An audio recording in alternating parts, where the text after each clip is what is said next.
السلام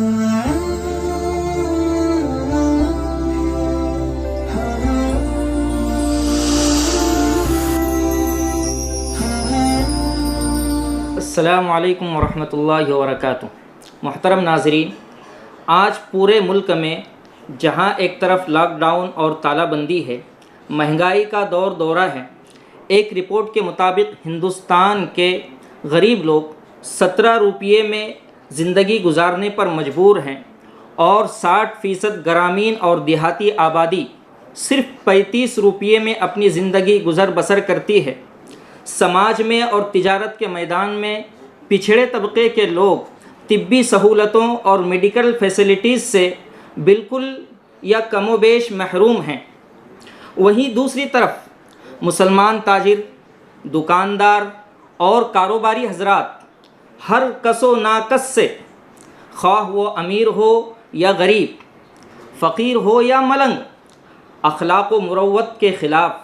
حد سے زیادہ نفع حاصل کر رہے ہیں۔ اگرچہ شریعت نے زیادہ سے زیادہ نفع لینے کی کوئی حد مقرر نہیں کی ہے، مگر اخلاق اور مروت کے خلاف نفع خوری کی یہ عادت خود ہماری اپنی ذات کے لیے اور پورے سماج اور معاشرے کے لیے نقصان دہ ہیں اور دعوت دین اور تبلیغ دین کے راہ میں ایک رکاوٹ بھی ہے۔ اس لیے مسلمان تاجروں، دکانداروں اور کاروباری حضرات کو چاہیے کہ لاک ڈاؤن اور تالہ بندی کے زمانے میں، مہنگائی کے اس دور میں یتیموں، مسکینوں، غریبوں، فقیروں اور بیواؤں کا زیادہ سے زیادہ خیال کرے، ان کے ساتھ ایثار اور ہمدردی کا معاملہ کرے اور خود غرضی جیسی صفت سے اپنے آپ کی حفاظت کرے۔ خود غرض انسان یہ ہر وقت اپنی کائنات میں الجھا رہتا ہے کہ کس طرح سے زیادہ نفع کمائے، کیسے وہ زیادہ سے زیادہ دولت اور پیسہ کمائے، کیسے وہ زیادہ سے زیادہ شہرت اور عزت کمائے۔ اور ایثار یعنی ہمدردی کا جذبہ، یعنی انسان کے دل میں یہ جذبہ ہونا کہ میں اپنی راحت کو قربان کر دوں اور اپنے مسلمان بھائی کو راحت پہنچاؤں، اپنے اوپر تھوڑی سی تکلیف برداشت کر لوں اور اپنے مسلمان بھائی کا دل خوش کر دوں۔ گویا اس نفع و ضرر کی دنیا میں یہ ہم نے لیا ہے درس جنوں، اس نفع و ضرر کی دنیا میں یہ ہم نے لیا ہے درس جنوں، اپنا تو ضیاء تسلیم مگر اوروں کا ضیاء منظور نہیں۔ یعنی اپنا نقصان کر لینا منظور ہے مگر اوروں کا نقصان منظور نہیں۔ یہی وہ سبق ہے جو نبی کریم صلی اللہ علیہ وسلم نے ہمیں عطا فرمایا اور صحابہ کرام رضی اللہ عنہم کی سیرت میں اور پچھلی امتوں کے صالحین کی سیرت میں اس کی متعدد مثالیں موجود ہیں۔ ایک مرتبہ حضور اقدس صلی اللہ علیہ وسلم کے پاس ایک مسافر آئے، وہ تنگ دست تھے۔ آپ صلی اللہ علیہ وسلم نے صحابہ سے درخواست کی کہ اگر کوئی شخص ان کی مہمان نوازی کر دے تو بہت بہتر۔ چنانچہ ایک انصاری صحابی حضرت ابو طلحہ رضی اللہ تعالی عنہ اٹھے، ان مہمان کو اپنے گھر لائے اور اپنی بیوی کو اس بات کی اطلاع دی کہ آج ہمارے گھر مہمان آئے ہیں، ان کی مہمان نوازی کرنا ہے۔ بیوی نے جب یہ سنا تو کہنے لگی کہ ہمارے گھر میں صرف اتنا کھانا ہے کہ جو ہمارے بچوں کو بس ہو سکتا ہے، یعنی صرف ہمارے بچوں کے لیے کافی ہے۔ وہ صحابی عرض کرنے لگے کہ کوئی بات نہیں، بچوں کو بہلا کر سلا دینا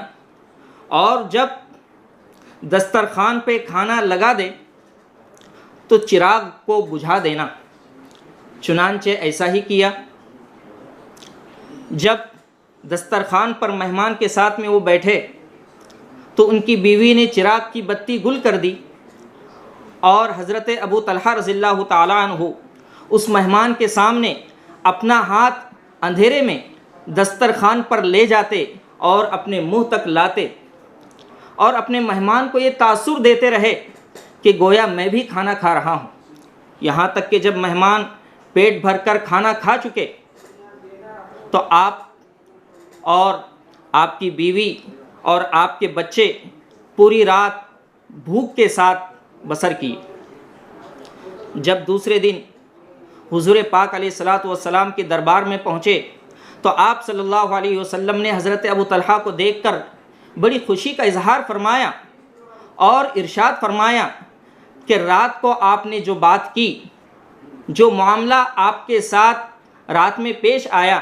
اللہ تبارک و تعالیٰ اس معاملے سے بڑا خوش ہوا۔ اور قرآن کریم میں اللہ تبارک و تعالیٰ نے آیت کریمہ نازل فرمائی وَيُؤْثِرُونَ عَلَىٰ أَنفُسِهِمْ وَلَوْ كَانَ بِهِمْ خَصَاصَةٌ کہ سخت تنگ دستی اور مفلسی کی حالت میں بھی اپنے اوپر دوسروں کا ایثار کرتے ہیں، یعنی ان کو ترجیح دیتے ہیں۔ اسی طرح پچھلی امتوں میں ایک شخص تھا، جب اس کا انتقال ہو گیا اور اللہ کے دربار میں اس کی پیشی ہوئی تو اللہ تبارک و تعالیٰ نے فرشتوں سے عرض کیا کہ کیا اس شخص کے نامہ اعمال میں کوئی نیکی اور ایسی عبادت ہے کہ جس سے اس کی مغفرت ہو جائے؟ فرشتوں نے عرض کیا کہ اے باری تعالیٰ، اس کے نامہ اعمال کے اندر ایسی کوئی عبادت اور ایسی کوئی نیکی نہیں ہے جس سے اس کی مغفرت کی جا سکے۔ ہاں، ایک چھوٹی سی نیکی اور ایک چھوٹا سا عمل اس کے نامہ اعمال کے اندر لکھا ہوا ہے، وہ یہ ہے کہ جب یہ شخص بازار میں کوئی چیز خریدنے کے لیے جاتا تو بیچنے والے سے کبھی جھگڑا نہیں کرتا، بیچنے والے سے کبھی بھاؤ تاؤ میں زیادہ کمی بیشی کرنے کی کوشش نہیں کرتا، جو بھاؤ سامنے والا طے کر دیتا، جو ریٹ سامنے والا طے کر دیتا، اسی ریٹ اور اسی بھاؤ میں وہ سامان خرید کر اپنے گھر واپس آ جاتا۔ ایسے ہی جب یہ شخص کوئی سامان بیچنے کے لیے بازار جایا کرتا تھا تو اگر خریدنے والا غریب شخص ہوتا تو اسے قیمت کم لگا کر وہ سامان بیچتا، اور اگر کوئی آدمی اس سے قرض لیتا تو یہ شخص، اور اگر کوئی شخص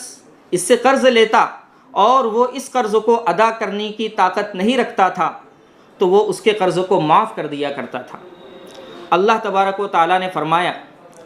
کہ جب میرے بندوں کے ساتھ میں اس کا یہ معاملہ ہے کہ یہ ان کو معاف کر دیا کرتا تھا تو میں تو پروردگار ہوں، لہٰذا مجھے اس بات کا زیادہ حق ہے کہ میں اس کے گناہوں کو بخش دوں، اور اس چھوٹے سی نیکی اور اس چھوٹے سے عمل کی وجہ سے میں اس کی مغفرت اور بخشش کر دوں۔ چنانچہ اللہ تبارک و تعالیٰ نے فرشتوں سے مخاطب ہو کے فرمایا کہ میں نے اس شخص کو معاف کر دیا۔ میرے مسلم تاجر بھائیوں، ہمیں بھی چاہیے کہ ہم لاک ڈاؤن اور تالہ بندی کے زمانے میں ایثار اور ہمدردی جیسے اوصاف حمیدہ اور اخلاق حسنہ سے اپنے آپ کو مزین کرنے کی کوشش کرے اور لوگوں کو زیادہ سے زیادہ فائدہ پہنچانے کی کوشش کرے۔ دنیا و آخرت میں کامیابی اور مغفرت خداوندی کے ہم مستحق بن سکتے ہیں۔ اللہ تبارک و تعالی ہم سب کو عمل کی توفیق نصیب فرمائے، آمین یا رب العالمین۔